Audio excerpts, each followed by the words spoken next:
में जारी कोरोना कहर के बीच कांग्रेस की वर्किंग कमेटी की एक अहम बैठक हुई। कांग्रेस की शीर्ष नीति निर्धारक इकाई कांग्रेस कार्य समिति यानी CWC ने कोरोना वायरस संक्रमण के मामलों में तेजी से वृद्धि के बीच मौजूदा हालातों पर चर्चा की।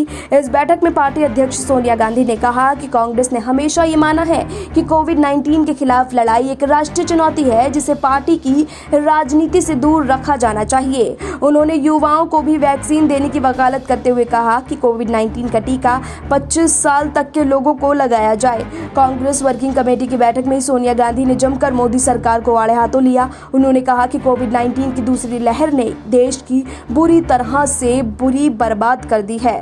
यहाँ सोनिया गांधी ने कोविड की दूसरी लहर को लेकर कहा कि दूसरी लहर ने देश को पूरी तरह प्रभावित किया है। हमारे पास इससे निपटने की तैयारी के लिए 1 साल का समय था, लेकिन हम बिना तैयारी के फिर इसकी चपेट में आ गए हैं। उन्होंने आगे कहा कि कोविड-19 संकट संबंधी पुनर्नुमान, आकलन और प्रबंधन के संदर्भ में मोदी सरकार ने कोई तैयारी नहीं की है। साथ ही कांग्रेस अध्यक्ष ने कहा कि सरकार को टीकाकरण के लिए अपनी प्राथमिकता पर पुनर्विचार करना चाहिए और आयु सीमा को घटाकर 25 साल कर देना चाहिए। अस्थमा, मधुमेह, किडनी और लीवर संबंधित बीमारियों से पीड़ित सभी युवाओं को टीका लगाया जाना चाहिए। उल्लेखनीय है कि टीकाकरण के लिए अभी न्यूनतम आयु सीमा 45 साल तय की गई है। उन्होंने आगे कहा कि कांग्रेस कार्य समिति यानी CWC की बैठक में यह भी कहा गया कि सरकार को कोरोना से निपटने के लिए जरूरी चिकित्सा उपकरणों और दवाओं को GST से मुक्त कर देना चाहिए और कोरोना वायरस संक्रमण के प्रसार पर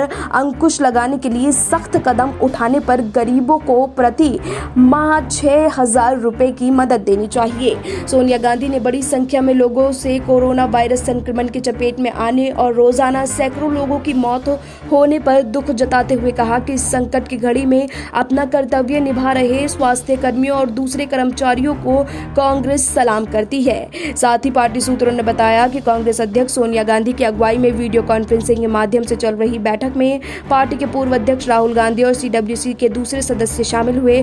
सूत्रों के मुताबिक इस बैठक में कोरोना महामारी और इस स्थिति से निपटने के लिए उठाए जाने वाले जरूरी कदमों को लेकर चर्चा हुई। इसमें सरकार से जरूरी कदम उठाने की मांग को लेकर भी बात कही गई है।